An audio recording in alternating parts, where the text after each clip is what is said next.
Cara mudah solat khusyuk, disarankan mengikuti secara berurutan.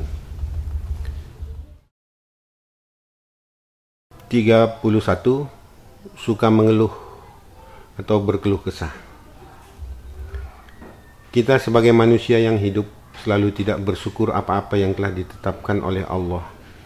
Dan manusia itu sering berkeluh kesah, sekalipun itu hanya di dalam hatinya. Manusia yang suka mengeluh atau berkeluh kesah ini juga adalah merupakan suatu penyakit hati. Manusia selalu merasa ada saja yang kurang di dalam hidupnya, mengeluh pada saat musibah yang menimpa dirinya, mengeluh terhadap cuaca yang panas, mengeluh karena selalu hujan pada musim penghujan, mengeluh karena gaji kecil, mengeluh karena ia belum atau lambat naik pangkat golongan, mengeluh tentang istri, suami, saudara, anak, cucu, menantu, dan lainnya. Sebagaimana Allah berfirman yang artinya, sesungguhnya manusia diciptakan bersifat keluh kesah lagi kikir. Quran Surat Al-Ma'arij 19. Padahal apapun yang menimpa pada seseorang belum tentu merupakan keburukan baginya, di mana Allah berfirman yang artinya, diwajibkan atas kamu berperang, padahal berperang itu adalah sesuatu yang kamu benci. Boleh jadi kamu membenci sesuatu, padahal ia amat baik bagimu. Dan boleh jadi kamu membenci sesuatu, padahal ia amat baik bagimu. Dan boleh jadi pula kamu menyukai sesuatu, padahal ia amat buruk bagimu. Allah mengetahui, sedang kamu tidak mengetahui. Quran Surat Al-Baqarah 2:16. Sebagai seorang muslim, kita seharusnya tidak mengeluh akan kehidupan ini. Jika kita berpikir, kita ini tidak akan mampu untuk menghitung rahmat, karunia dan kenikmatan yang telah kita terima dan rasakan selama hidup, dalam setiap turun naik napas kita. Dengan banyaknya kenikmatan yang kita peroleh, tidaklah patut kita mengeluh, di mana Allah telah berfirman, dan Dia telah memberikan kepadamu keperluanmu dan segala apa yang kamu mohonkan kepadanya. Dan jika kamu menghitung nikmat Allah, tidaklah dapat kamu menghinggakannya. Sesungguhnya manusia itu sangat zalim dan sangat mengingkari nikmat Allah.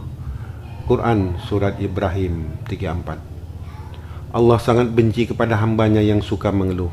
Oleh karena itu kita harus selalu bersyukur, sebagaimana Allah berfirman yang artinya, dan di antara manusia ada orang yang menyembah Allah dengan berada di tepi. Maka jika ia memperoleh kebajikan, tetaplah ia dalam keadaan itu. Dan jika ia ditimpa oleh suatu bencana, berbaliklah ia ke belakang. Rugilah ia di dunia dan di akhirat. Yang demikian itu adalah kerugian yang nyata. Quran Surat Al-Hajj 11. Jika manusia ditimpa suatu musibah, selainnya lah harus bersyukur, sehingga tidak hanya nikmat itu saja yang harus disyukuri, apalagi untuk mengeluh yang hanya menyebabkan hati tidak tentram dan gelisah. Karena jika kita bersabar dalam menghadapi musibah, maka dosa kita pun akan diampuni oleh Allah. Rasulullah SAW bersabda, tiada suatu musibah pun yang menimpa seseorang muslim, melainkan dengannya Allah hapuskan dosa-dosa kecil darinya, sampai sebatang duri pun yang menusuknya.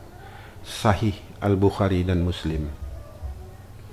Dan Allah juga berfirman yang artinya, hai orang-orang yang beriman, bersabarlah kamu dan kuatkanlah kesabaranmu, dan tetaplah bersiap siaga di perbatasan negerimu, dan bertakwalah kepada Allah supaya kamu beruntung. Quran Surat Ali Imran 200. Allah telah berjanji memberikan pahala yang besar pada manusia yang bersabar dan tidak berkeluh kesah. Sebagaimana firman Allah artinya, dan sungguh akan kami berikan cobaan kepadamu dengan sedikit ketakutan, kelaparan, kekurangan harta, jiwa dan buah-buahan. Dan berikanlah berita gembira kepada orang-orang yang sabar. Quran Surat Al-Baqarah 155. Dan Rasulullah pernah bersabda, sesungguhnya Allah Azza wa Jalla berfirman, apabila aku memberi cobaan kepada hambaku dengan melenyapkan kedua perkara yang dia cintai, yakni kedua matanya. Kemudian ia bersabar, maka untuknya akan kuberi ganti surga karena kehilangan keduanya. Hadis riwayat Al-Bukhari. Manusia hidup di dunia ini dalam keadaan susah payah dan selalu mengeluh. Keluhan itu dominan tersimpan dalam hati. Jika keluhan telah kita lontarkan melalui kata-kata, maka nampaklah semua keluhan yang tersimpan di dalam hati, sehingga orang lain mengetahuinya. Mari kita lihat ke dalam diri kita masing-masing. Apakah kita juga termasuk orang yang sering mengeluh? Al-Quran tidak banyak menyebutkan tentang mengeluh, namun di antaranya membimbing kita untuk menemukan solusi dan jalan keluar dari berkeluh kesah, yakni salah satunya adalah sebagaimana firman Allah artinya, sesungguhnya manusia diciptakan sukanya berkeluh kesah lagi kikir. Apabila ia ditimpa kesusahan, ia berkeluh kesah, dan apabila ia mendapat kebaikan, ia amat kikir, kecuali orang-orang yang senantiasa mendirikan sholat. Quran Surat Al-Ma'arij 1922. Seorang muslim yang baik siogianya tidak akan mengeluhkan takdir Allah yang telah ditetapkan kepadanya. Sebab setiap takdir yang telah Allah berikan pasti ada hikmah tersembunyi yang akan berakhir dengan kebahagiaan. Apakah kebahagiaan itu akan diberikan di dunia atau di akhirat kelak, atau bahkan bisa jadi di dunia dan di akhirat. Dan sebaik-baiknya jalan keluar dari keluh kesah adalah adukanlah kesusahan dan kesedihan kita itu kepada Allah. Mohon dan mintalah pertolongan kepadanya, seperti nasihat Rasulullah kepada Fatimah Az-Zahra. Suatu ketika Rasulullah SAW mendatanginya. Wanita itu lagi dalam keadaan menangis sambil menggiling gandum. Melihat putrinya yang sedang menangis tersebut, Nabi mendekati putrinya, kemudian bertanya, "Wahai Fatimah, mengapa engkau menangis? Allah tidak menyebabkan matamu menangis." Lalu Fatimah menceritakan kepada ayahnya perihal sesuatu yang membuatnya menangis. "Wahai ayahku, aku menangis karena kesibukan tugas rumah tangga yang aku kerjakan setiap hari, tanpa seorang pun yang membantu." Kemudian Nabi duduk di samping Fatimah. Lalu Fatimah melanjutkan ceritanya. "Wahai ayahku, dengan keutamaan yang engkau miliki, tolong katakan pada Ali, suami Fatimah, supaya mau membelikan seorang budak untukku, agar dapat membantu menggiling gandum dan mengurusi pekerjaan rumah." Setelah mendengar cerita tersebut, Nabi SAW lalu berdiri dan mengambil gandum dengan tangannya, mengucapkan Bismillah. Kemudian Nabi berkata kepada putrinya sebagai bentuk nasihat sekaligus penyemangat, supaya putrinya tidak akan lagi mengeluh ketika melaksanakan tugas sebagai seorang istri. Selanjutnya beliau memberikan 5 nasihat kepada Fatimah terkait keluhannya. "Wahai Fatimah, Allah ingin menulis kebaikan untukmu, melebur segala dosa-dosamu, dan mengangkat derajatmu. Wahai Fatimah, tiada istri yang menggiling tepung untuk suami dan anaknya, kecuali Allah mencatatkan kebaikan baginya pada setiap biji dari gandum itu, meleburkan dosanya dan meninggikan derajatnya. Wahai Fatimah, tiada keringat istri ketika menggiling tepung untuk suaminya, kecuali Allah menjadikan jarak baginya dan neraka sejauh 7 kanadik.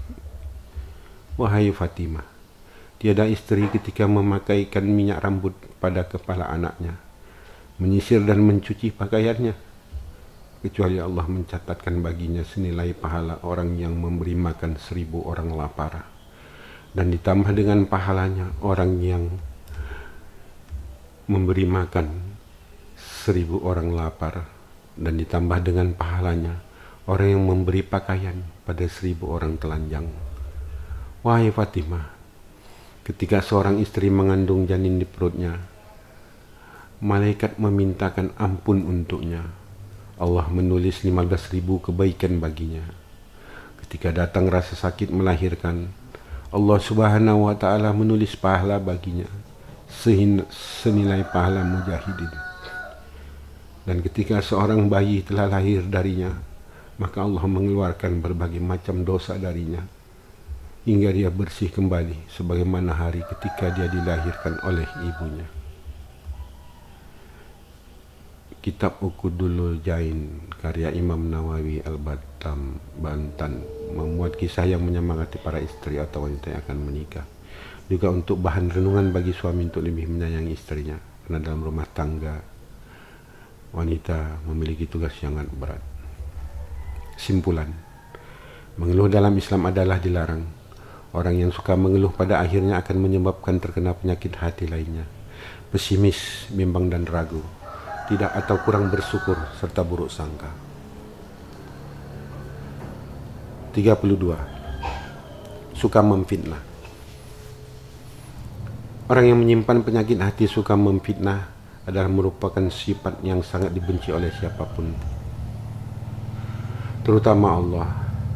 Saking buruk dan dibencinya perbuatan tersebut, sehingga fitnah itu dinyatakan sebagai suatu perbuatan yang lebih keji dan kejam daripada pembunuhan.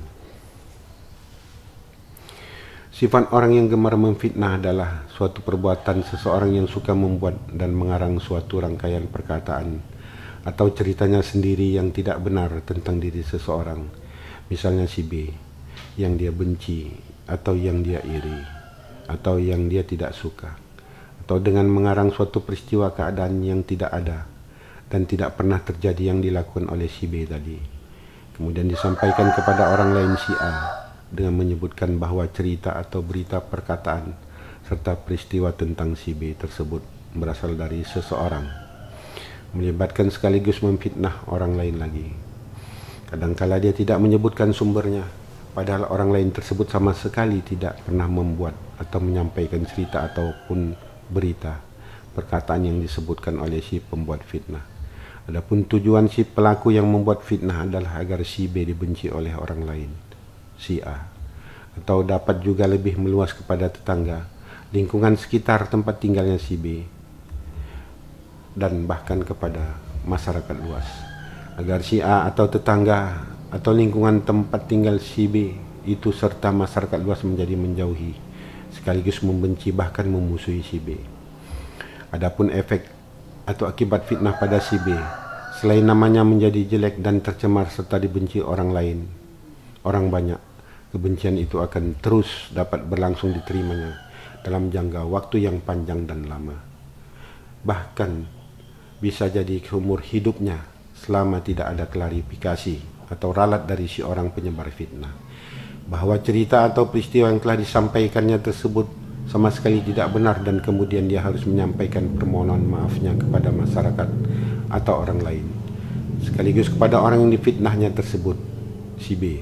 Sedangkan dampak negatif terhadap si A atau orang lain atau masyarakat yang telah mendengarnya dan menerima cerita atau kabar fitnah tersebut, mereka menjadi ikut berdosa berkepanjangan karena telah ikut membenci, memusuhi, menjauhi dan sekaligus ikut serta menuduh tanpa bukti dengan menerima berita dari semua buat fitnah tanpa koreksi atau klarifikasi kepada orang yang difitnah tentang kebenarannya. Oleh karena itulah maka fitnah dinyatakan sebagai suatu dosa besar, sekaligus merupakan perbuatan lebih kejam daripada perbuatan pembunuhan karena efek dan akibatnya begitu besar. Kesimpulan, janganlah engkau pelihara penyakit suka memfitnah. Penyakit hati ini sungguh sangat jelek dan membahayakan dirimu sendiri serta orang lain. Selain dosamu sendiri, sekaligus engkau telah menimbulkan dosa kepada orang lain. Orang yang mempunyai penyakit ini sangat lazim telah digerogoti penyakit hati lainnya, seperti jolim, iri hati dan dengki, suka menipu, suka berbohong, tinggi hati, munafik, suka mengadu domba, sombong, takabur, angkuh, suka menggunjing, suka menghasut, munafik, serta egois. 33. Benci. Benci terhadap orang lain adalah penyakit hati yang menyiksa hati dan dirinya sendiri. di mana siksaan batin melalui hatinya itu akan muncul setiap saat dianya bertemu dengan orang yang dia benci. Bahkan tidak bertemu pun sakit hatinya tetap muncul karena teringat atau terbayang dengan wajah orang yang dia benci tersebut. Benci yang bersemayam dalam diri seseorang adalah merupakan suatu perasaan kebencian yang timbul dari dalam hatinya sendiri. Karena menyimpan perasaan tidak suka terhadap orang lain. Sedangkan kebencian terhadap seseorang dapat timbul dan terjadi karena adanya perselisihan paham yang kemudian muncul kemarahan yang terpendam, atau karena sebab-sebab lainnya yang selanjutnya telah menyebabkan putusnya satu hubungan silaturahim atau pertemanan, persahabatan dengan orang tersebut. Bahkan kadangkala rasa benci tersebut dapat berlanjut dengan menceritakan keburukan orang yang dia benci kepada orang-orang lain, atau dengan cara memfitnahnya sekaligus memburuk-burukkan. Tidak jarang pula untuk menunjukkan kebenciannya, dia bisa melakukan suatu perbuatan dengan secara terang-terangan. Bahkan menyerang secara fisik pun sanggup dia lakukan, hanya karena didorong oleh rasa tidak suka dan kebenciannya tersebut. Kesimpulan, orang yang menyimpan kebencian biasanya dapat menyimpan penyakit hati lain, seperti suka menggunjing atau membicarakan aib orang lain, mengejek, mencaci dan menghina, jolim, iri hati dan dengki, dendam dan benci berkepanjangan, mengadu domba, keras hati, menghasut, memfitnah serta egois. 34. Pesimis. Orang yang dalam hidupnya sehari-hari selalu terlihat lesu dan tidak bersemangat seakan-akan tidak mempunyai harapan hidup lagi adalah orang yang memiliki sikap pesimis. Sedangkan sikap pesimis itu adalah merupakan penyakit hati yang menyimpan suatu perasaan takut untuk menghadapi masalah dengan sikap dan pandangan putus asa. Cepat menyerah sebelum berperang, merasa kalah sebelum berusaha, penuh rasa takut, tidak yakin dan tanpa harapan untuk menatap masa depan yang cerah. Karena pandangannya selalu negatif dalam menghadapi dan menjalani kehidupan ini. Orang yang memiliki sifat pesimis ini tidak menyadari bahwa sepenuhnya masalah dan cobaan adalah takdir yang telah dituliskan oleh Allah dalam kehidupan seluruh umat manusia. Namun dalam menghadapi berbagai persoalan, manusia telah diwajibkan untuk selalu berusaha dan berdaya upaya dengan sekuat tenaga, sembari diiringi sikap yang optimis. Optimis adalah merupakan suatu perasaan hati yang yakin bahwa Allah Subhanahu wa Ta'ala selalu beserta kita. Dimanapun dan kapanpun, Allah pasti akan mendengar segala dan semua doa, permohonan serta permintaan hamba-hambanya.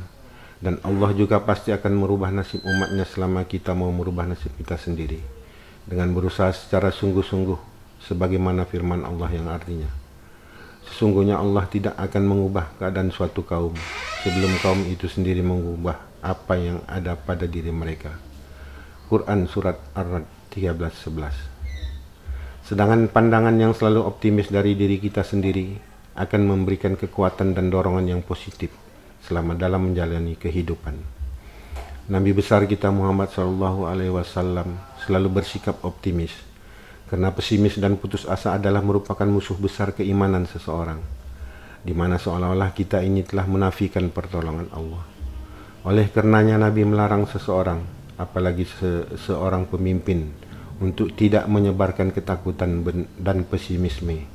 Sabdanya, barang siapa menyebarkan rasa pesimis di kalangan anggota-anggota masyarakat, ia bertanggung jawab atas kemunduran bangsa, sebab pikiran-pikiran pesimis mempunyai kecenderungan mengecutkan hati dan menghentikan laju kemajuan.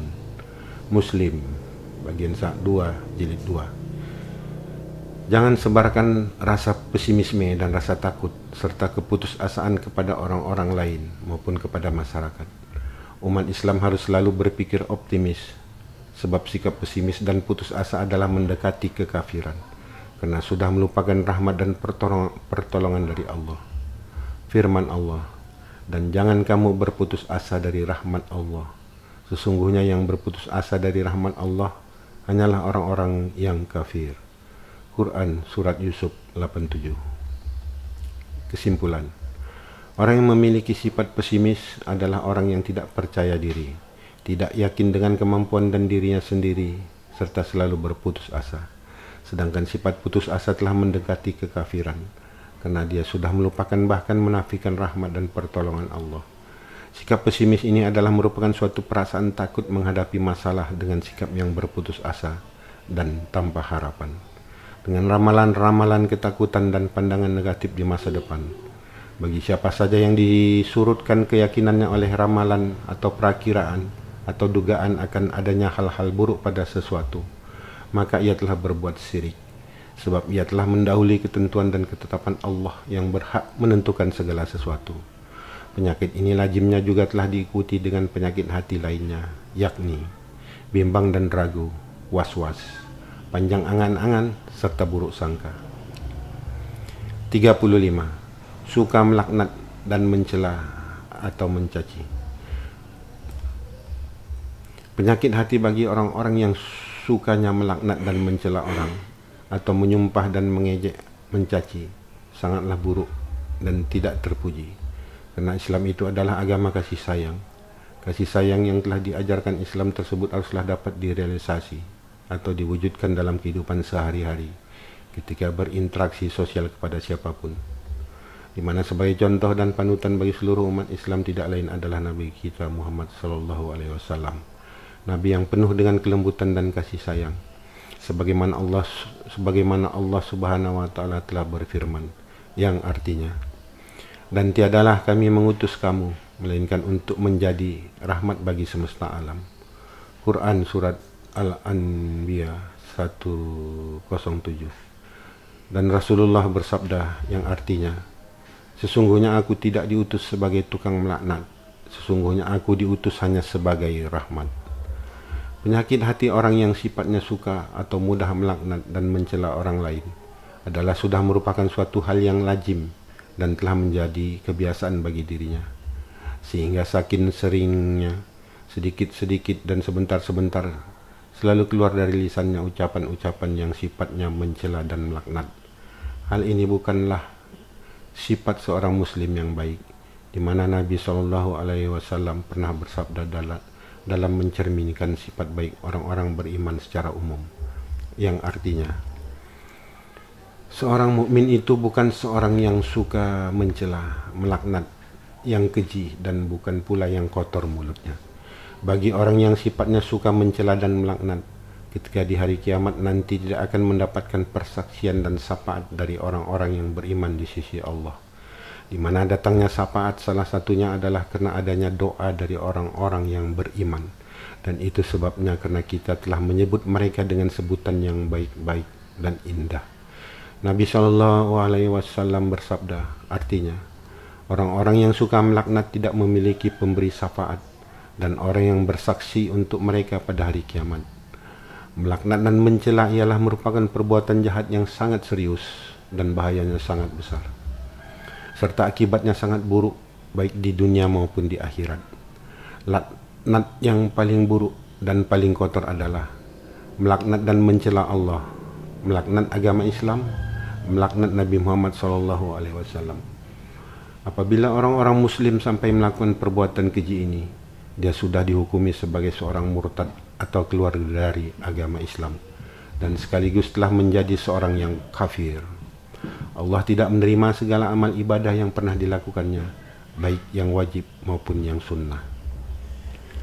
Laknat buruk berikutnya ialah melaknat dan mencela orang-orang yang beriman, teristimewa kepada orang yang pertama-tama beriman, yakni para sahabat Nabi SAW seperti Abu Bakar As-Siddiq, Umar, Utsman, Ali, dan 6 orang lainnya yang termasuk 10 orang sahabat yang utama, serta para istri-istri Nabi SAW. Dalam hal ini Nabi SAW telah mengingatkan agar seseorang jangan pernah berani-beraninya mencela dan melaknat sahabat-sahabat beliau.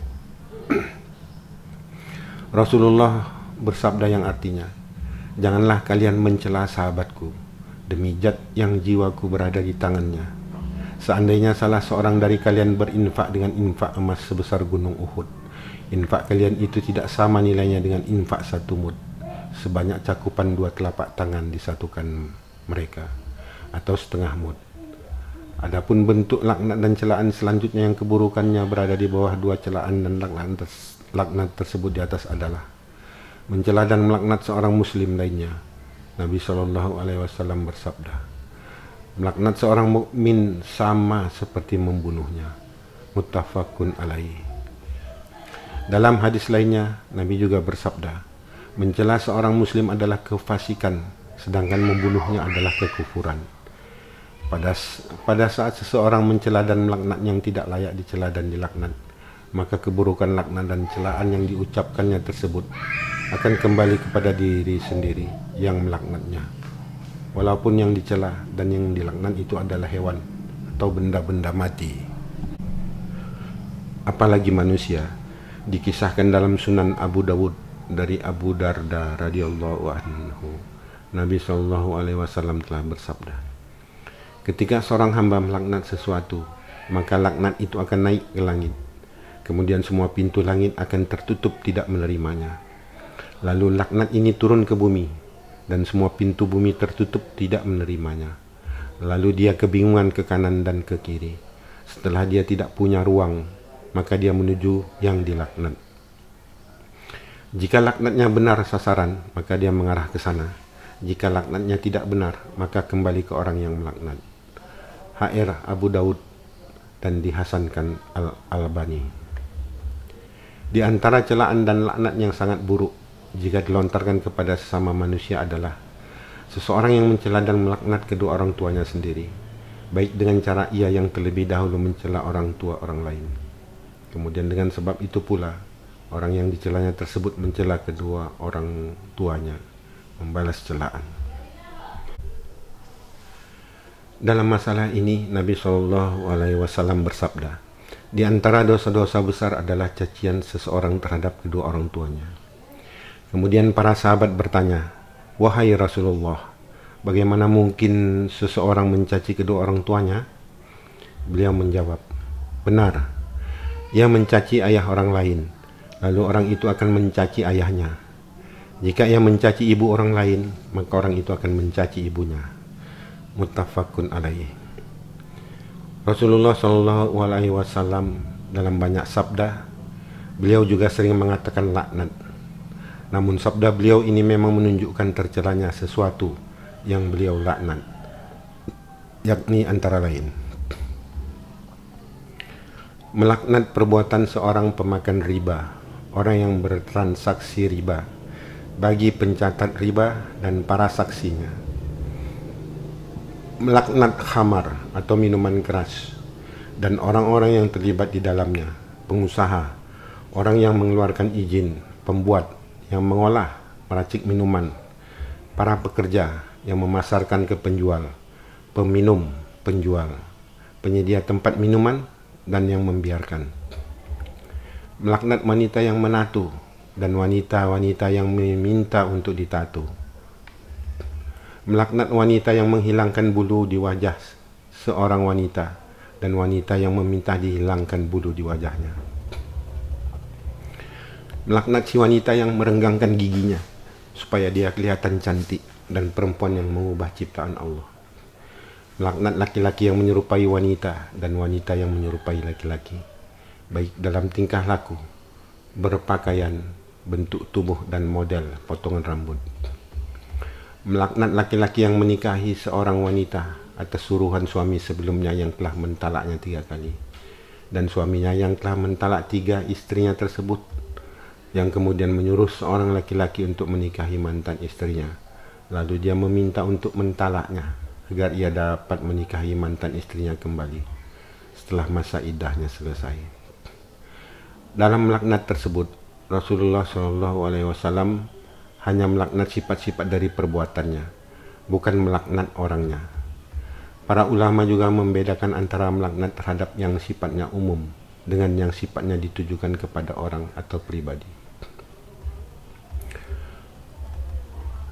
Oleh karena itulah, ketika ada seseorang yang melakukan perbuatan dari sebagian contoh-contoh sebagaimana tersebut di atas, maka tidak boleh bagi orang lain untuk melaknatnya. Oleh karena bisa jadi dia sudah bertaubat dan memohon ampunan kepada Allah Subhanahu wa taala, dari melakukan perbuatannya tersebut, ataupun kemungkinan dalam melakukan perbuatannya karena ada alasan yang ditolerir oleh syariat, sehingga jika laknat sempat dilontarkan orang lain, bisa jadi laknat tersebut kembali kepada orang yang sempat melaknatnya. Seorang muslim yang satu terhadap sesama muslim lainnya harus saling berkasih sayang, saling baik, saling mendoakan kebaikan, dan saling memohonkan ampunan kepada Allah. Bukan melaknat dan mencela. Allah telah berfirman tentang keadaan orang-orang yang beriman dan orang-orang yang datang sesudah mereka, Muhajirin dan Ansor. Mereka berdoa, "Ya Rabb kami, beri ampunlah kami dan saudara-saudara kami yang telah beriman lebih dulu dari kami, dan janganlah Engkau membiarkan kedengkian dalam hati kami terhadap orang-orang yang beriman.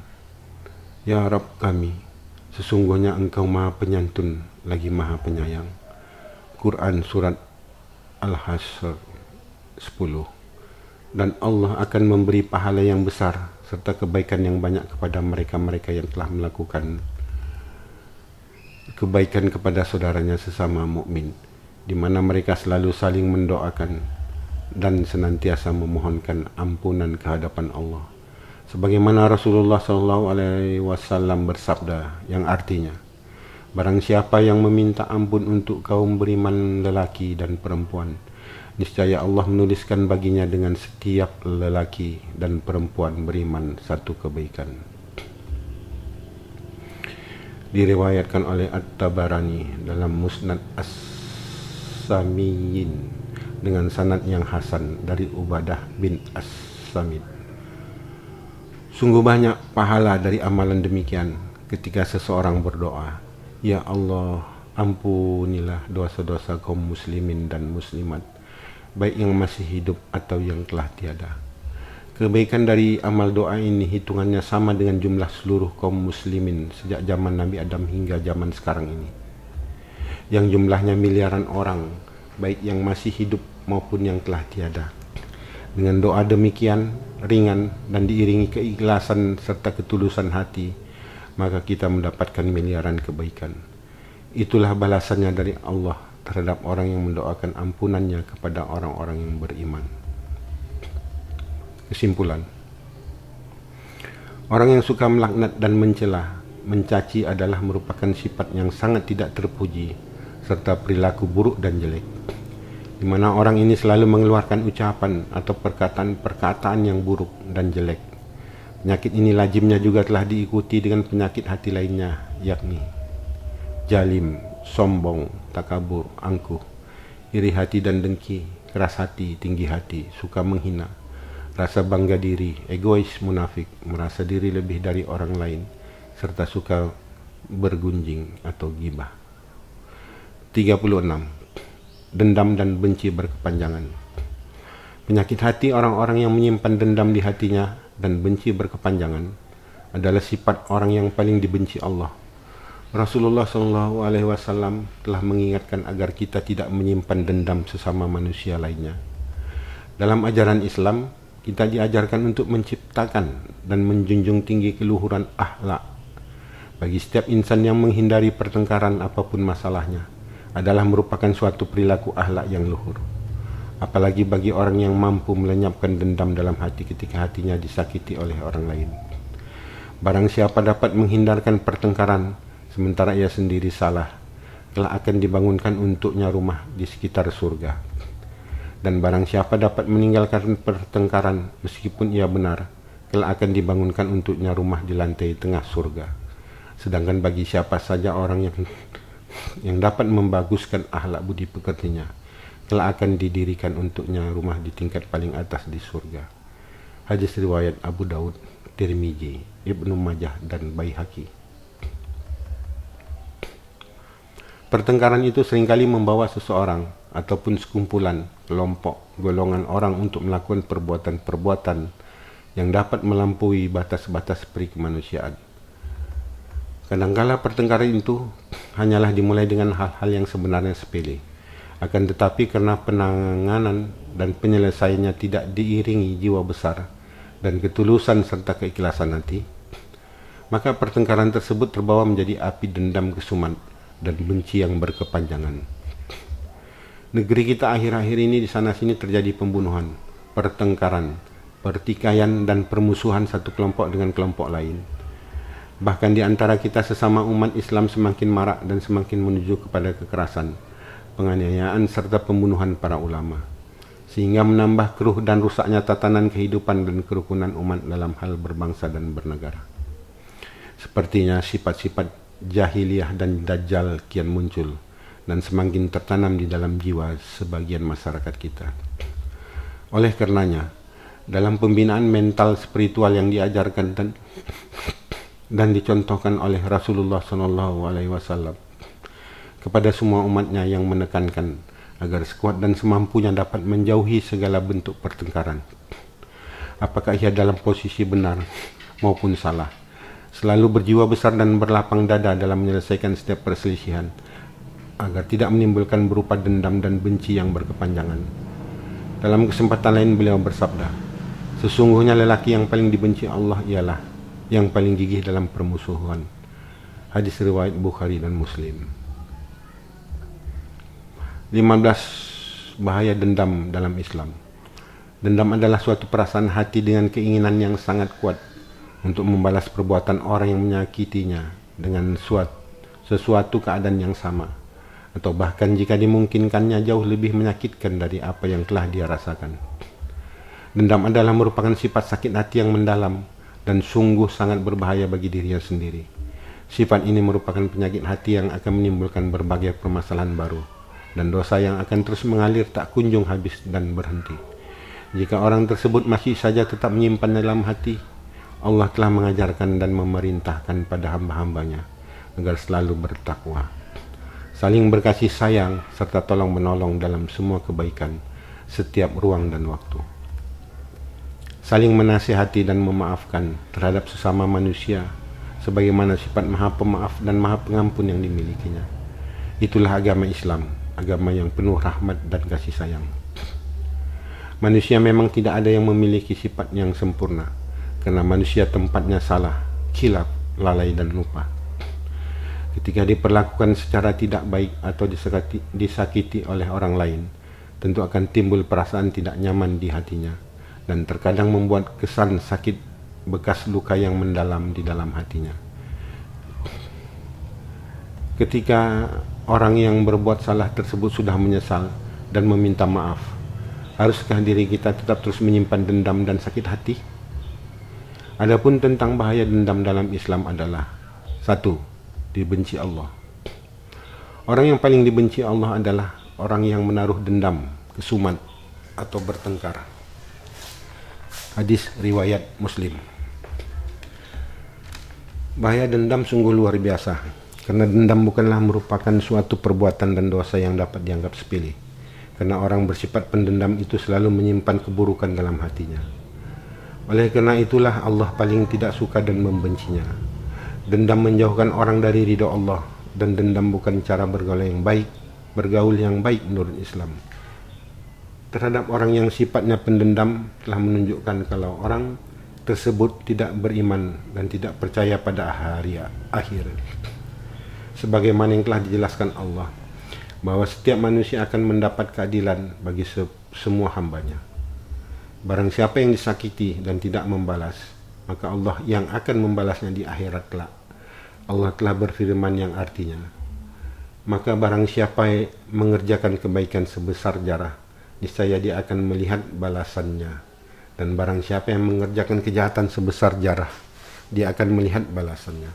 Quran surat Az-Zalzalah ayat 78.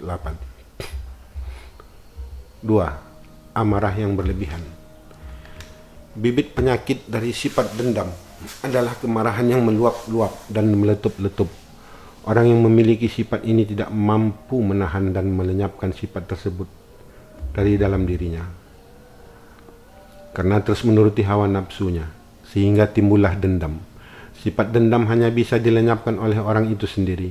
Amarah yang berlebihan sama sekali tidak baik, sekaligus tidak dianjurkan dalam agama Islam, di mana Rasulullah SAW telah sering pula mencontohkan bahwa dalam keadaan marah pun beliau selalu berlaku dengan cara yang arif, baik dan tidak pernah menyimpan dendam. 3. Memutus silaturahmi. Tidak akan masuk surga pemutus silaturahmi. Muttafaq alaih. Dendam membuat hubungan menjadi renggang dan putusnya silaturahim serta persaudaraan di antara manusia.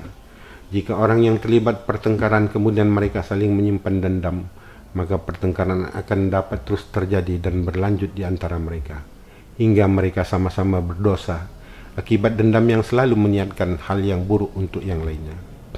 4. Memiliki iman yang lemah. Iman seseorang dapat terlihat dari tingkah lakunya, karena orang yang beriman akan mencontoh teladan Rasulullah dan mengikuti syariat Allah, yaitu menjadi orang yang saling memaafkan agar tercipta kedamaian antar sesama manusia.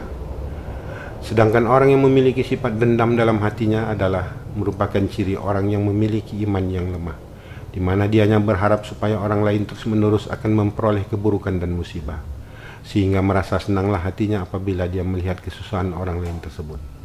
5. Jauh dari rahmat Allah, dan balasan suatu kejahatan ialah kejahatan yang serupa.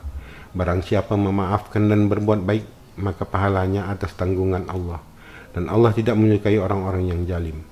Quran Surat Asy-Syura 40. Hendaknya manusia jangan menyimpan sifat dendam, oleh karena Allah sudah menjamin akan balasan dari tiap perbuatan umatnya. Menyimpan dendam adalah orang yang tidak percaya pada rahmat Allah dan termasuk ciri orang yang zalim. Menghapus sifat dendam salah satu cara menjaga hati sehingga dekat dengan rahmatnya. 6. Menimbulkan permusuhan. Perbuatan kejahatan yang dibalas dengan kebaikan akan selesai. Jika Anda mendapatkan kejahatan yang berulang kali, Allah yang akan menunjukkan kebenarannya, dan orang yang memaafkan akan mendapat pahala kebaikan. Begitu pula sebaliknya, apabila satu kejahatan dibalas juga dengan kejahatan, maka perbuatan kejahatan tidak akan berhenti. Akan tetapi terus timbulnya permusuhan berkelanjutan yang mengalirkan dosa di antara keduanya. Allah telah berfirman, tolaklah kejahatan dengan cara yang lebih baik. Maka tiba-tiba orang yang antara dia ada permusuhan seolah-olah telah menjadi teman yang baik. Quran Surat Fussilat 34. 7. Hati tidak tenang. Berbahayanya sifat dendam bagi manusia adalah menjauhkan hati dari rasa ketenangan dan kenyamanan serta ketentraman, karena dia selalu memikirkan dan mengharap agar keburukan menimpa orang yang ia dendam. 8. Mudah timbul iri dengki. Ketika di dalam hati seseorang telah menyimpan dendam, maka akan susah hatinya jika melihat kebahagiaan orang lain. Apabila orang yang pernah berbuat kesalahan kepadanya mendapatkan rezeki atau anugerah dari Allah, orang yang memiliki rasa dendam akan merasa iri dan dengki dengan rezeki orang tersebut, dan sebisanya dia tetap akan berusaha mengambil atau menghilangkan kebahagiaan orang itu dengan berbagai cara. Rasa iri tersebut akan menimbulkan dosa yang lebih besar selain rasa dendamnya. 9.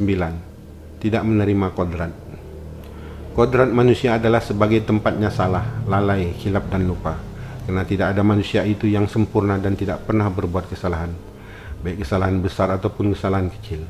Sementara manusia yang memiliki sifat dendam tidak menyadari dan tidak menerima kodrat tersebut. Sedangkan Allah membuka lebar pintu ampunan untuk hambanya, bagi yang mau bertobat dan mohon ampunan. Oleh karenanya manusia tidak memiliki hak untuk menghakimi atau menyimpan dendam pada orang lain. 10. Tidak mendapat ampunan dosa. Allah tidak mengampuni dosa orang-orang yang menyimpan dendam, sebab dalam hati orang yang menyimpan dendam juga tidak pernah mau memaafkan kesalahan sesama manusia. Firman Allah yang artinya, dan jika kamu memaafkan mereka dan tidak memarahi serta mengampuni mereka, maka sesungguhnya Allah Maha Pengampun lagi Maha Penyayang. Quran Surat At-Taghabun 14. 11. Jauh dari kasih sayang Allah. Seperti apa dan bagaimana kita telah memperlakukan sesama manusia, maka seperti itu pula lah kelak perlakuan yang akan kita terima dari Allah dan orang lain.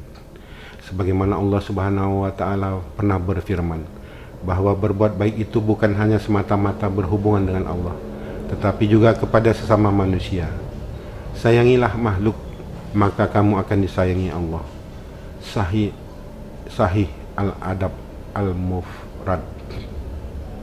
Hadis tersebut tegas menyatakan bahwa Allah akan menyayangi hambanya bagi mereka yang menyayangi serta memiliki rasa kasih sayang pada sesama manusia. 12. Mudah muncul penyakit hati. Bahaya orang yang menyimpan sifat dendam dalam Islam ialah telah menyebabkan timbulnya penyakit hati, di mana penyakit dendam bersifat menyebar dan menguasai pikiran serta hati manusia. Sifat dendam akan menjauhkan orang yang melakukannya dari berbuat baik dan dari perbuatan baik orang lain. Sebab orang yang pendendam akan mudah sekali berprasangka buruk dan memandang remeh orang lain. 13. Dekat dengan kesombongan. Setiap manusia baik disengaja maupun tidak disengaja pasti pernah berbuat salah dan menyakiti orang lain. Oleh karena itu sebaiknya kita harus selalu introspeksi diri, karena belum tentu kita lebih baik dari orang yang berbuat salah tersebut. Mungkin kita pernah berbuat kesalahan pada orang lain melebihi salah yang dilakukan orang tersebut pada kita. Koreksilah diri kalian sebelum kalian dihisap dan berhiaslah dengan amal saleh. Hadis riwayat Tirmizi. Orang yang memiliki sifat dendam tidak pernah mau introspeksi diri, karena dia menganggap dirinya selalu paling benar. Sikap tersebut termasuk perbuatan yang sombong dan tidak disukai Allah. 14. Tidak diridhoi Allah.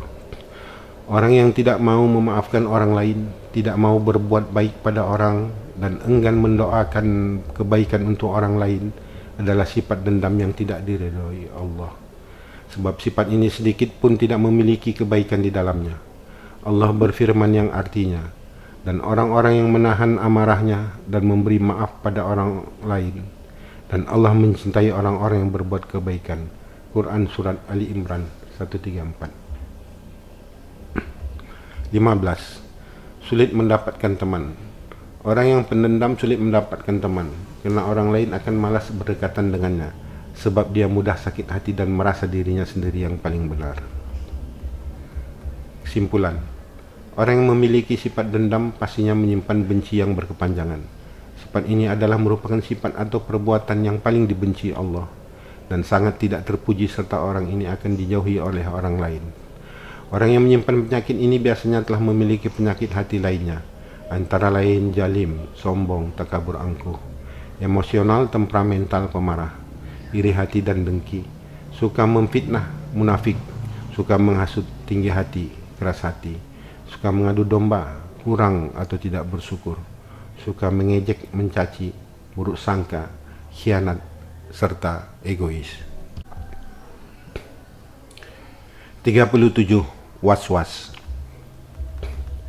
Apabila kita sering was-was dalam hati, yang kemudian rasa was-was tadi telah berlawanan atau bertentangan dengan keinginan hati dan kemauan diri sendiri, yang menyuruh melalui bisikan hati untuk menempuh cara atau jalan atau sikap yang lain dari yang telah kita yakini itu, maka was-was tersebut tidak lain adalah berasal dari bisikan setan. Oleh karena itu, mintalah selalu perlindungan Allah dari segala tipu daya dan godaan setan. Kemudian bulatkan keyakinan dan tekad kita dalam melakukan sesuatu, lalu kerjakan, jangan ragu-ragu. Perlu juga diketahui bahwa bisikan yang buruk dengan bisikan yang baik kadangkala beda-beda tipis. Saking lihai dan ahlinya setan dalam menggoda manusia, terasa sulit bagi kita untuk mencermatinya, yang mana yang buruk dan yang mana yang baik, jika kita tidak berhati-hati. Untuk mengatasi hal tersebut, yang paling penting adalah dalam melakukan sesuatu hal apapun yang baik dan benar, keyakinan kitalah yang harus kita kedepankan, yang tentunya didukung dengan kekuatan zikir. Selalu ingat Allah dalam hati. Jangan ikuti bisikan yang negatif, apalagi meragukan diri sendiri. Misalnya, jika hati nurani kita ingin menolong atau membantu seseorang, langsung saja laksanakan niat baik tersebut. Jangan tunda dan jangan ragu-ragu lagi, karena ada bisikan di hati ini dan itu.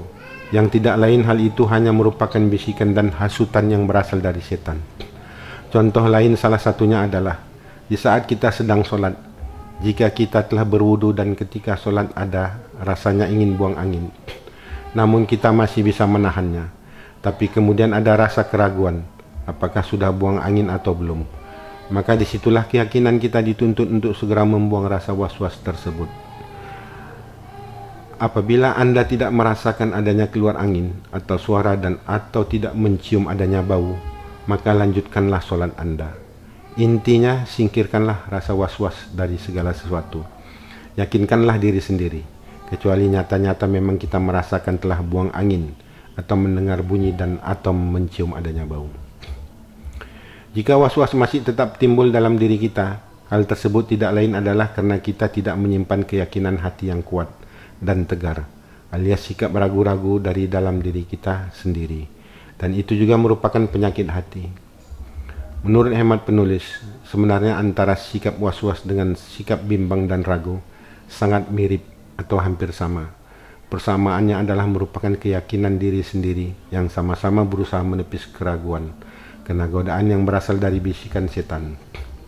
Sebab setan tidak suka dan benci dengan perbuatan baik dan benar yang akan kita lakukan, sehingga setan terus menggoda dengan cara apapun, termasuk agar kita ragu-ragu. Simpulan, orang yang memiliki sifat was-was adalah merupakan orang yang minim keyakinan hatinya, sehingga membuat sikap dan keputusannya untuk melakukan sesuatu yang baik menjadi ragu dan tidak yakin.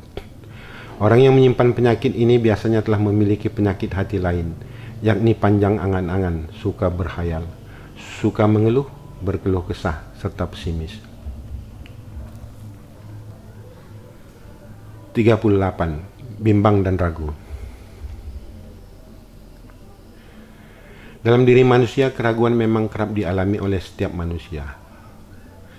Biasanya rasa ragu selalu datang ketika di saat kita menghadapi suatu keputusan atau pilihan yang akan kita ambil.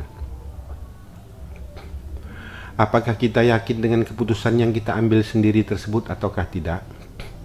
Kadangkala keraguan itu bisa timbul di saat kita akan melakukan ibadah. Bagaimanakah hukum ragu-ragu dalam Islam? Hukum ragu-ragu dalam Islam antara lain adalah sebagai berikut. Jika keraguan itu muncul pada saat kita akan melakukan amal ibadah, maka hal dan keadaan itu tidak perlu dianggap, atau dengan kata lain diabaikan saja. Apabila pada saat kita sedang melakukan ibadah atau amalan lain dan ketika itu kita ragu, apakah kita sudah atau belum melaksanakan ketentuan dan syarat yang diwajibkan dalam amalan dimaksud, maka hukum dari ragu-ragu tersebut adalah bahwa kita dianggap belum melakukan amalan itu. Jika kita telah selesai melakukan suatu amal ibadah, baru datang keraguan tentang apakah syarat atau rukunnya sudah kita lakukan atau belum, berarti amal ibadah yang telah kita kerjakan tersebut dianggap telah kita selesaikan dengan cara baik, dan keraguan setelah perbuatan tidaklah berpengaruh. Selain itu, Allah telah berfirman yang artinya, Allah tidak membebani seseorang melainkan sesuai dengan kesanggupannya. Quran Surat Al-Baqarah 286. Bila mana kita masih juga merasa ragu, hal itu hanyalah merupakan bisikan setan yang kita turuti. Misalnya, waktu sedang sholat rasanya ingin buang angin, tapi kita masih dapat menahannya. Namun kemudian ada rasa keraguan, apakah kita sudah buang angin atau belum? Maka untuk membuang rasa ragu itu, kita harus yakin. Bila kita tidak merasakan keluar angin atau adanya suara dan atau tidak mencium bau, teruskanlah sholat. Nabi SAW dalam hal ini bersabda yang artinya, janganlah ia keluar dari sholatnya sehingga mendengar suara atau mendapatkan baunya, yaitu janganlah ia keluar dari sholatnya hanya karena yang ia rasakan itu sampai benar-benar yakin bahwa ia telah berhadas. Dalam masalah ini tentu akan menjadi suatu persoalan yang sulit adalah jika hamba Allah tersebut menyimpan rasa ragu-ragu di dalam dirinya sendiri, sebagaimana Allah berfirman yang artinya, sesungguhnya pembicaraan rahasia itu adalah dari setan, supaya orang-orang yang beriman itu berduka cita, sedang pembicaraan itu tiadalah memberi mudarat sedikit pun kepada mereka, kecuali dengan izin Allah. Quran Surat Al-Mujadilah 58-10. Oleh karenanya, keraguan itu tidak perlu kita beri tempat dan jangan hiraukan. Sebagaimana telah dijelaskan oleh Nabi SAW bahwa setan sifatnya senantiasa menggoda manusia untuk tidak berbuat baik, sesuai sabdanya. Sesungguhnya setan berjalan di dalam diri manusia, di tempat mengalirnya darah. Ragu tidak bisa mengalahkan yakin.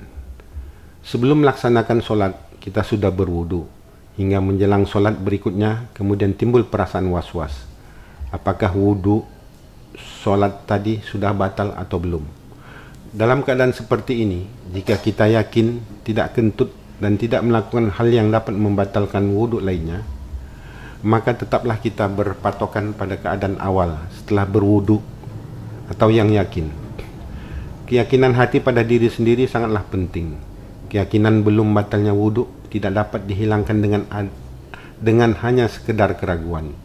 Jika kita yakin benar-benar sudah batal, maka situasi yang harus kita tetapkan adalah mengambil wudu. Kaidah yang dibahas ini sungguh membantu untuk memahami masalah sifat keraguan-raguan, di mana kaidah hukum ini merujuk pada perihal yang yakin, sehingga suatu keyakinan seseorang tidak akan bisa dilenyapkan dengan hanya sekedar keraguan. Sedangkan yang dimaksud dengan ragu-ragu adalah suatu keadaan yang tidak bisa menguatkan dan meyakinkan salah satu dari beberapa pilihan. Sementara yang dimaksud yakin adalah suatu keputusan yang telah ditetapkan terhadap sesuatu hal, dengan diiringi ketenangan hati dan dibarengi suatu pemahaman ilmu pengetahuan tentang apa yang akan diputuskannya tersebut.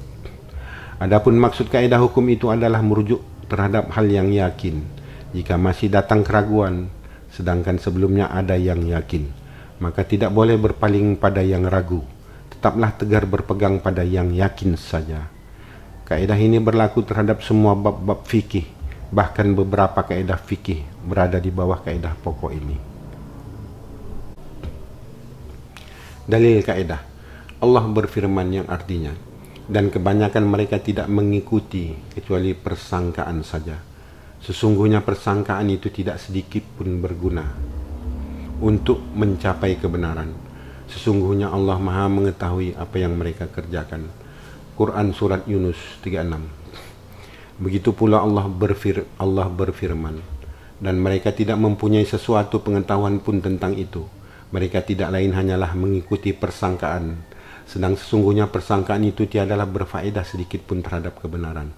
Quran Surat An-Najm 28. Tentang masalah pada seseorang yang sering merasakan sesuatu dalam solatnya, Nabi SAW bersabda, janganlah berpaling hingga ia mendengar suara atau mendapati bau. Sahih Bukhari Muslim. Disebutkan hadis dari Abdullah bin Zaid radhiyallahu anhu bahwasanya ia pernah mengadukan pada Nabi SAW. Hadis riwayat Bukhari nomor 177 dan Muslim nomor 361. Contoh kaidah, bagi siapa saja yang yakin dia dalam keadaan suci, lalu kemudian muncul keadaan ragu-ragu dia datang hadas, maka ia tetap dalam keadaan toharoh atau suci. Baik hal ini didapati ketika solat atau di luar solat. Inilah pendapat Mahjab Syafi'i dan mayoritas ulama lainnya dari salaf, ulama terdahulu dan ulama khalaf atau ulama yang datang belakangan atau kemudian. Demikian perkataan Imam Nawawi rahimahullah. Sar Muslim 449. Siapa yang merasa berhadas di subuh hari, kemudian ia tidak yakin atau ragu-ragu setelah itu, apakah ia sudah bersuci atau belum, maka ia dihukumi dalam keadaan pertama, yaitu ia dianggap dalam keadaan berhadas, sehingga ia harus berwudu, karena keadaan awal berhadas, itulah keadaan yang yakin, dan yakin itu tidak bisa dikalahkan dengan hanya sekedar ragu-ragu. Sar al-Mazmuhumah As-Sadiyah.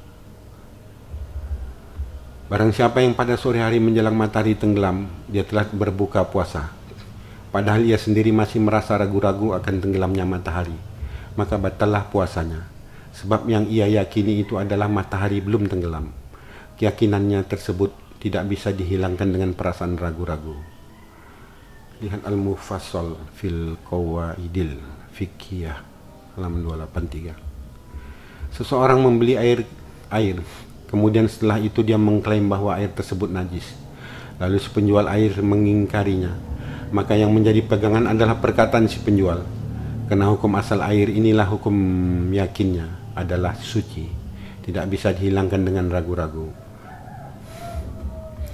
Jika ada seseorang bepergian jauh ke suatu negeri dan tidak pernah lagi didengar kabar beritanya dalam jangka waktu yang lama, lalu muncul keraguan apakah dia masih hidup atau tidak, padahal tidak pernah ada berita atau isyarat yang mendengar atau menunjukkan tentang kematiannya, artinya belum ada sesuatu yang meyakini kematiannya, maka tidak boleh ia dinyatakan telah mati hingga datang berita yang pasti atau yang yakin tentang diri yang bersangkutan.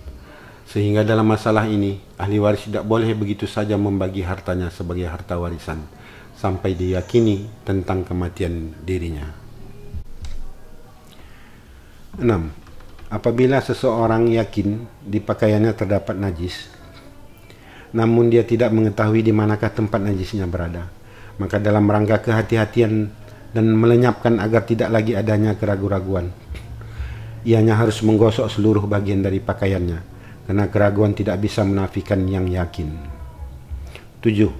Tidak diwajibkan kepada si pembeli untuk menanyakan kepada si penjual, atau artinya tidak juga dilarang jika ingin mempertanyakan tentang barang dagangan yang dijualnya, apakah barang itu miliknya atau bukan, atau barangnya tersebut barang hasil curian atau bukan. Ibnu Taimiyah rahimahullah berkata, hukum asal segala sesuatu di tangan seorang muslim adalah miliknya. Majmu' al-Fatawa.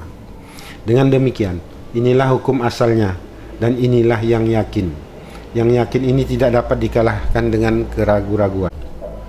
8. Suatu tindakan kehati-hatian sehubungan keraguan-raguan dalam masalah menilai suatu air bukanlah merupakan hal yang disunahkan atau dianjurkan.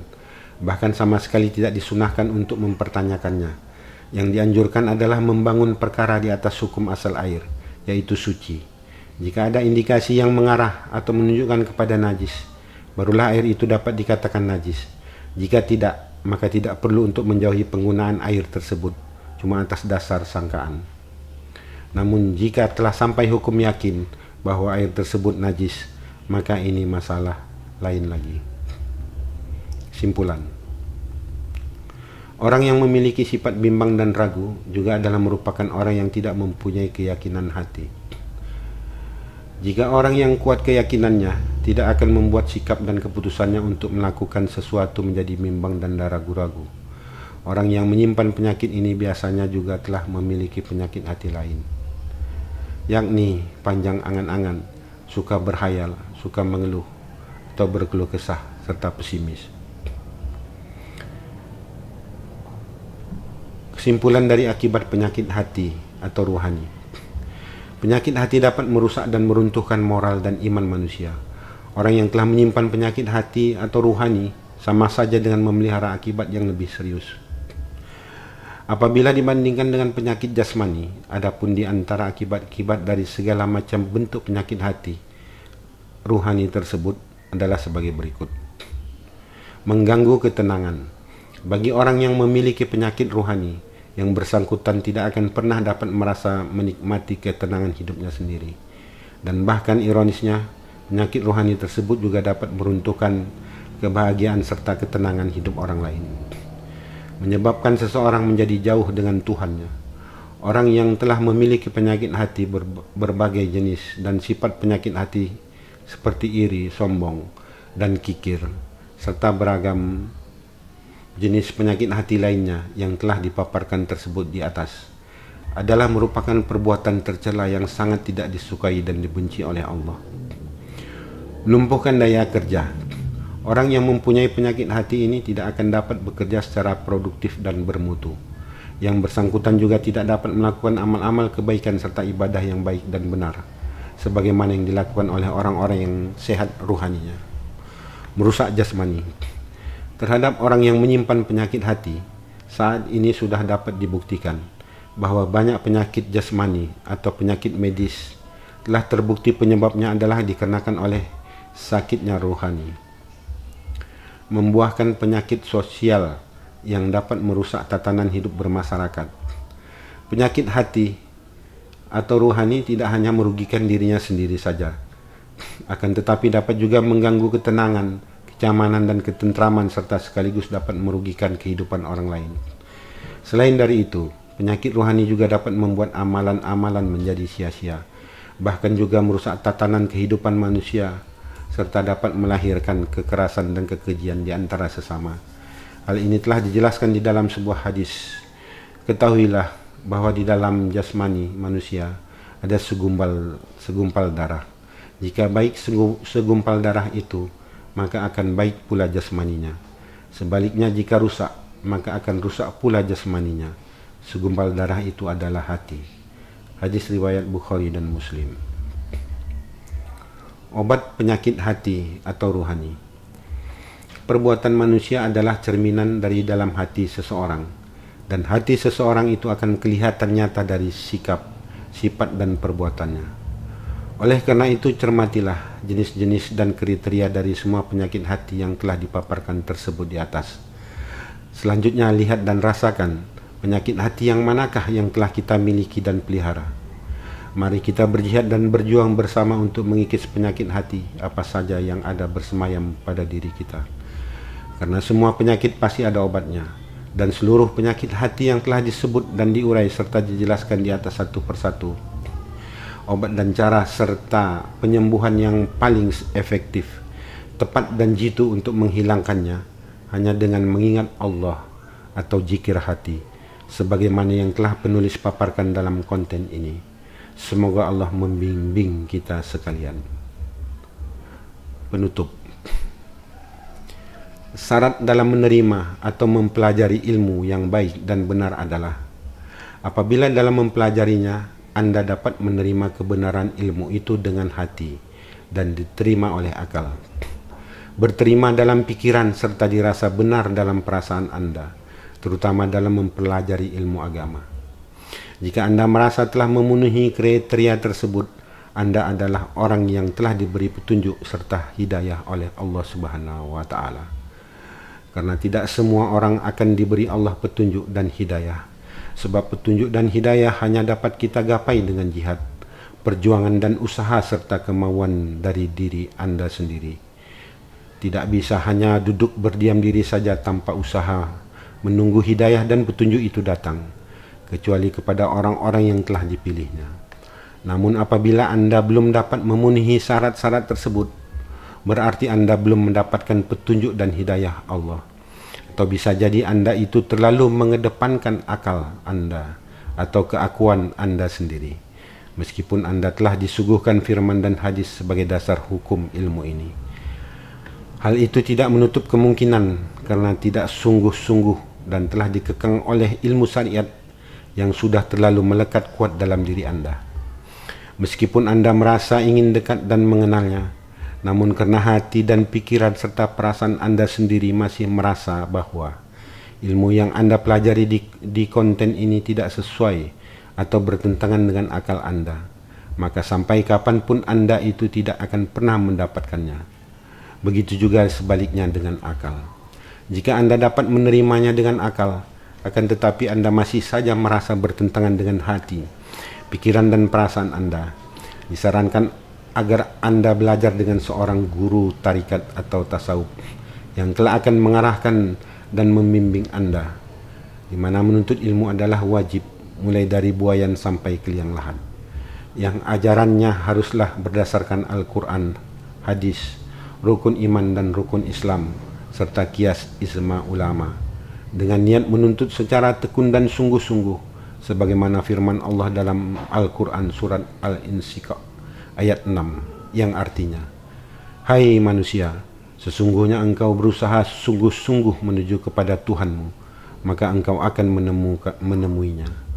Serta dalam surat Al-Ankabut ayat 69, yang artinya, "Dan orang-orang yang bersungguh-sungguh pada jalan kami, sungguh akan kami tunjukkan kepada mereka jalan-jalan kami, dan sesungguhnya Allah bersama orang-orang yang berbuat kebaikan." Dalam kesempatan ini, saya menyampaikan permohonan maaf kepada para tuan-tuan guru, kiai, syekh, ahli ilmu tasawuf, tarikat, atau para ahli ilmu ketuhanan, kepada para habib, ustadz, ustazah, hafiz, hafizah, para alim ulama serta cerdik pandai, para ahli dan profesor agama Islam yang lebih mengetahui dan paham tentang ilmu ini. Bila mana dalam konten YouTube ini banyak terdapat kesalahan atau kesilapan dan kekeliruan, baik tulisan kalimat maupun arti, karena saya ini bukan ustadz, bukan ulama, apalagi kiai atau syekh. Saya sadari bahwa diri saya adalah manusia bodoh dan awam dalam hal apapun. Namun apa yang saya tahu meskipun sedikit, serta dengan cara penyampaian saya yang dirasa kurang terdidik atau mungkin tidak ilmiah, ingin rasanya saya berbagi kepada saudara saya yang lain yang belum sempat menuntut ilmu ini, sebagai bekal dirinya untuk pulang kelak. Sekaligus tidak akan menutup pula kemungkinan yang tanpa kita sadari semoga Allah akan membangkitkan dan memelihara bangsa dan negeri ini dari bencana alam, keterpurukan dan konflik satu sama lain, karena Allah telah suka dan senang serta sayang dengan umatnya yang menjadikan bumi dan langit ini kerap berzikir atau ingat kepadanya, khususnya terhadap umat muslim kita yang telah saling dipecah belah dan bermusuhan hanya sebab sekedar perbedaan pendapat dan mahjab. Oleh karena itu, saya memohonkan ampunan pula kepada Allah Subhanahu wa Ta'ala jika konten ini adalah merupakan suatu kesalahan, termasuk kepada semua pembaca atau pendengar konten YouTube ini, karena dianggap tidak perlu, tak pula berguna, tak berarti dan tidak bermanfaat. Saya mohon maaf. Akan tetapi jika konten ini dianggap bermanfaat untuk diri Anda, maka bagi yang telah mengikuti dan memahami serta dapat menerima dalam hatinya, menerima pada akal dan menerima pada pikiran serta perasaannya, maka kabarkanlah kepada yang lain, atau ajarkan dan sampaikan yang baik-baik meskipun hanya sedikit. Semoga Anda mendapat nilai ibadah di sisi Allah.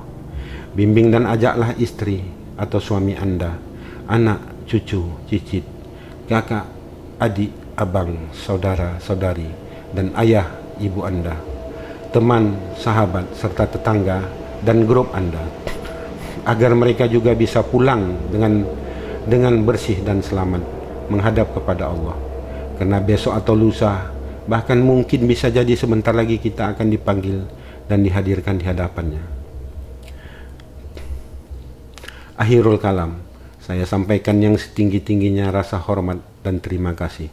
Sekaligus saya haturkan maaf sebesar-besarnya maaf apabila konten yang saya buat ini dianggap tak beradab atau terlalu lancang kepada guru sekaligus abangda saya, Tuan Syekh Muhammad Hirfi Nuzlan bin Muhammad Tahir bin Muhammad Isa bin Malan, selaku mujaddid atau guru besar atau mursyid pengajian tasawuf Baburido ahli tarikat Naksabandi Jabal Hindi, dan juga guru saya sebelumnya almarhum Syekh Muhammad Tahir serta ibu saya dan ayah saya almarhum, di mana mereka semua telah memberikan perhatian, kasih sayang, mendidik dan membina serta membimbing hingga saya merasa dekat dan mengenalnya, insya Allah, amin.